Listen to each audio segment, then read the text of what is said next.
everyone, I'm Alyssa. And I'm Brandon. And we're the Wagners. Wagners. We're a husband-wife duo who travel all around the country since 2021 for Brandon's travel nursing job. We love hiking, car camping, new cities, and of course, the best food and drink. Along with adventure, we always look for ways to keep our travel budget-friendly. So pack your bags and join us as we wander together. Hi everyone! Hey! Welcome to another video. Today we are in the Angeles National Forest and we are going to do the Canyon Falls hike. It's about 5 miles, but it's beautiful today, so I don't think we'll have any problems. Also, I didn't have time to go to the gym today, so perfect. And even the view out here, just so pretty, so we're really excited to see what comes next. Let's get started. Let's go! Hopefully for this hike you brought your sneakers as well as shoes and clothes that you don't mind getting wet because you will need them. Before we get into it, let me tell you that this is a completely free event. No parking fees, no access fees, no national or state passes required. There's parking directly at the base of the hike or just along the street, but either way you don't need to pay, so wherever you find it is good.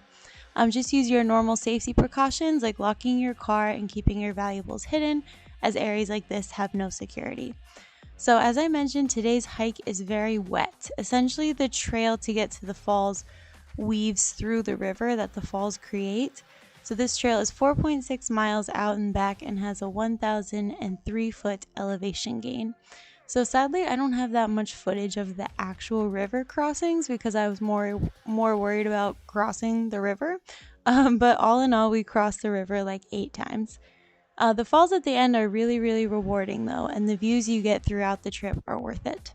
So if you're new to our YouTube page, one thing you'll learn about me is that I try to remind my fellow wanderers to please keep our earth beautiful and trash-free and be responsible travelers.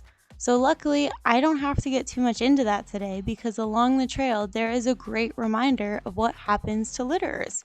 So today, I will take the time to remind you when you're doing a challenging hike to please be mindful and helpful of the other hikers around you. So if you know the hike that you're doing is challenging or you pass people who look like they're struggling, please be observant and make mental notes on where you last saw them and make sure you see them at the end of the hike before you leave.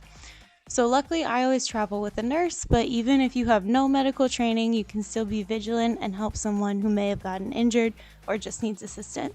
Remember, safety of everyone on the trail should always be your top priority, and then cleaning up trash is second, and then third is having fun. So we made a few friends along the way, and it's very rewarding to see everyone at the falls and then again at the end of the hike. So if you're ready for a wet challenge, this might be the hike for you. Okay. 3 hours, 43 minutes later, we are back. We are dirty, we are wet, but we feel very good and very accomplished. This was no joke. I think it's just because it's been raining so much recently, but we had to cross the river 8 times. 8 times. 8 times Yep. we had to cross the river. Brandon is a ninja, which I didn't know. He oh my god, guys, he was like on a log, like crouched down, and then he stood up and like ran across this wet log on his tippy toes. I don't know, in flip flops. Anyway, so I don't have footage of everything because I was focused on not drowning, Not getting swept away. Yeah, in the current. it was a tough current. Yeah, it was. Yeah. It was a lot of like rivers that you were walking through. Yeah, so we made some hiking buddies on the trail, and they said it's normally not this bad, so I think it's just the rain right now. But anyway, this is a super rewarding hike. It's challenging, but it's not hard the whole way through. Like you have like nice little breaks in between. Bring water shoes for this one. Yep. Definitely shoes that can get wet. I saw a lot of people were recommending waterproof boots.